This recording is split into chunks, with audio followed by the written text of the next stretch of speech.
অভিযুক্ত এটা হচ্ছে প্রভাস মণ্ডলের বাড়ি। ওকে ফাঁসি দেবেন বা কেটে দেবেন, ওকে শাস্তি দিয়ে দাও। ও যেরকম করেছে ও শাস্তি দাও। আমি মা হয়ে বলে দিই, ওকে আমি নিজেই পুলিশের হাতে দিয়েছি। এই মুহূর্তে দাঁড়িয়ে আছি সূর্যপুর অভিযুক্ত প্রভাস মণ্ডলের বাড়িতে। আমি প্রথমেই দেখাবো তার বাড়ির চিত্রটা। দেখুন, এটা হচ্ছে প্রভাস মণ্ডলের বাড়ি, একেবারে তিরপলে ঢাকা। তার বাড়িতে কেউ আছে কি আমি একটু দেখে নেব। বাড়িতে কেউ আছে? দেখুন, বাড়িতে কেউ নেই, ফাঁকা পড়ে আছে বাড়িতে। প্রভাস মণ্ডলের বাড়ি একেবারে জরাজীর্ণ। দেখুন, তার থাকারও জায়গা নেই বলা যেতে পারে, কেউ নেই। একটা চারিদিকে তিরপলের ঘেরা, একটা প্লাস্টিক দেয়া এই প্রভাস মণ্ডলের বাড়ি, যাকে প্রথম ভোর রাতে এই সূর্যপুরের ঘটনায় যাকে প্রথম তুলে নিয়ে যাওয়া হয়েছিল সিসিটিভি ক্যামেরা দেখে, এবং তাকে নিয়ে যাওয়ার পরে একের পর এক অভিযুক্তদের নাম সেই বলে দেয়, এবং দেহ, ওই 11 বছরের নাবালিকার দেহ কোথায় ছিল সেই প্রভাস মণ্ডল কিন্তু দেখিয়ে দেয়। এখানে যেটা উঠে আসছে, আমি তার দেখাবো তার মায়ের বাড়ি। প্রভাস মণ্ডলের বাড়িতে এসেছি, তার মায়ের দেখাবো। তার মায়ের বাড়ি দেখুন, একেবারে সত্যি খুবই ছোটোখাটো বাড়ি, একটি জরাজীর্ণ, গরিব মানুষ। কিংবা আপনার ছেলে কি করতো? আগে হচ্ছে কি এই রান্নার কাজে টাজে যেত। হ্যাঁ, আমাদের বিষয় সম্পত্তি কিচ্ছু নেই, ওই রকম আমাকে খেটে খাওয়াবো। আপনার ছেলে এই এতে জড়িয়ে গেল কিভাবে? আমি কি করে বলবো? আমি তো কিছু বলতেই পারবো না। আমি তো কলকাতায় থাকতাম, আমি খাওয়া পড়া কাজ করতাম। এই যে অপরাধটা হয়েছে, একটা 11 বছরের মেয়ে যেভাবে তাকে মানে সারা রাত ধরে নির্যাতন করেছে, তার বিড়ির ছ্যাঁকচা দেওয়া, ব্লেডের দাগ, নানান রকমভাবে তার শারীরিক অত্যাচার এবং কি রেপ করেছে, এবং তারপরে তাকে খুন করে বস্তাবন্দি করে পুকুরের জলে ফেলে দিয়েছে। কি বলবেন আপনি এটা নিয়ে? আর কিছু বলবো না। ওকে ফাঁসি দেবেন বা কেটে দেবেন, ওকে শাস্তি দিয়ে দাও। ও যেরকম করেছে ও শাস্তি দাও। আমার আর কিচ্ছু বলার নেই, আমি মা হয়ে বলে দিচ্ছি। কতটা কষ্ট হচ্ছে এটা বাচ্চা মেয়ের বিষয়? কতটা কষ্ট হচ্ছে? না আপনার ছেলের ধরেছে, কোনটা কষ্ট হচ্ছে বেশি? দেখো, ও যেরকম মায়ের কোল থেকে গেছে, আমিও সেরকম বলে দিচ্ছি যে মা আমার কোল থেকে যাক, হয়েছে। আমি আর এর কিচ্ছু আপনার কোনো কষ্ট হচ্ছে না? হোক, আমার কষ্ট হচ্ছে, আমি তো বলেই দিচ্ছি। আচ্ছা, ও কি করতো? ছেলেটা কি করতো? ও ওই কাজ করতো, রান্নার কাজে যেত, কোনো সময় অন্নপ্রাশন, শ্রাদ্ধ বাড়ি, বিয়ে, এইসব কাজ করতো। কাজ খুব করতো না, ওরকম। আচ্ছা, আরও যাদের নাম উঠেছে এদেরকে আপনি চিনতেন? না, আমি কিচ্ছু চিনি না। আমি এখানে থাকি না। না, আমি ওদের চিনি না, এখানে আসতো না। আপনি কি করেন, কোথায় যান? আমি হচ্ছে গিয়ে খাওয়া পড়া কাজ করি, আমি আসি না, ওখানে থেকে যাই। মানে কলকাতায় থাকেন, কাজ করেন? হ্যাঁ হ্যাঁ, আমি হচ্ছে গিয়ে আসতে পারি না। আমার এই হাটের পর রান্নার কাজ, রান্না, ওদের বাড়ি চৈকি দেওয়া। ওদের বাড়ি থাকে না, দুজন অফিসে বার হয়ে যায়। 3খানা কুকুর আছে দেখি, আমি ওখানে পড়ে থাকি। ওখানে খাওয়া দাওয়া করেন?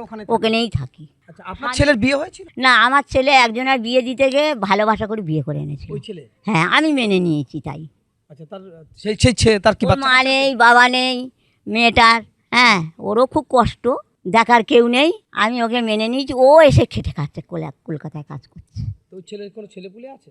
একটা ছেলে, 16 বছর বয়স। 16 বছরের ছেলে? আমরা শুনতে পাচ্ছি প্রভাস মণ্ডলের মা যেটা বলছে, জানাচ্ছে আমাদের, তার একটা ছেলে আছে, কিন্তু তিনি একেবারে পাষাণ হয়ে বলছেন যে নির্যাতন করেছে এটা খুবই কষ্টদায়ক। আমি মা হয়ে বলছি ওই ছেলের আমার দরকার নেই। কী বললেন আপনারা শুনলেন? সত্যি এই মা, আমি মা তো দরকার, কিন্তু আমাদের ঘরে তো সন্তান জন্মায়, কেউ তো চায় না যে এইভাবে সেই সন্তানগুলো হোক। কিন্তু কি করবে, মা বাবা তারা অভাবের জ্বালায়, অনটনের জ্বালায় তারা কলকাতায় থাকে, বাবুর বাড়িতে কাজ করে বা বিভিন্ন জায়গায় কাজ করে। তার স্ত্রী কি করে? ওর স্ত্রী কি করে? ওরকম কাজ করে, রান্না বান্না, ওইসব ঘর মোছা, এইসব। আপনার ছেলে কি এর আগে কোনো বদমাইশি করেছিল মনে হয়? দেখো, বদমাশি তো করেছিল কি, মদ খেয়ে ঝগড়াঝাটি অনেক হয়েছিল। এমনি ওকে আমি নিজেই পুলিশের হাতে দিয়েছিলাম।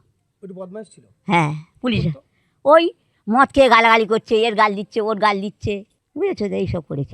মদটাই কি এর বেশি ক্ষতি করেছে বলে মনে হয়? ক্ষতি করছে আপনাদের? মাথা খেয়ে নেয় মদ খেলে ওর। তাহলে আপনি কি চান, মদটা বন্ধ হোক না আরো বেশি করে চলবে? কি বলতে শুনুন, আমার কথায় যদি মদ তুলে দেয় খুব তো ভালো। আপনি শুভেন্দু অধিকারী কি বলবেন এই মদ সম্পর্কে? কি বলবেন? তুলে দিতে বলবেন? একদম তুলে দিক না।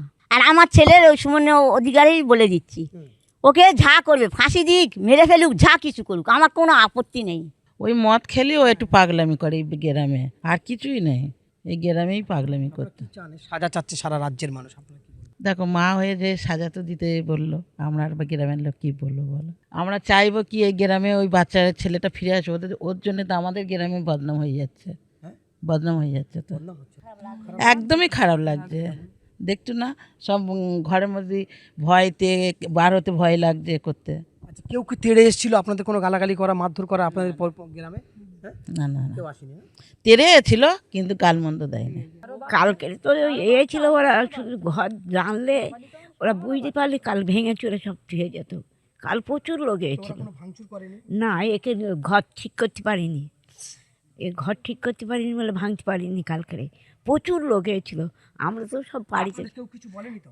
না, আমাদের কেউ, আমরা বাইরে বার হইনি ঘর থেকে। সে লোকের সীমা নেই তো, সে লোকের সীমা নেই। কোনো গালাগালি বা কিছু? না না না না, পুলিশও বলেনি কি, অত পাবলিক এসেছিল কারণ।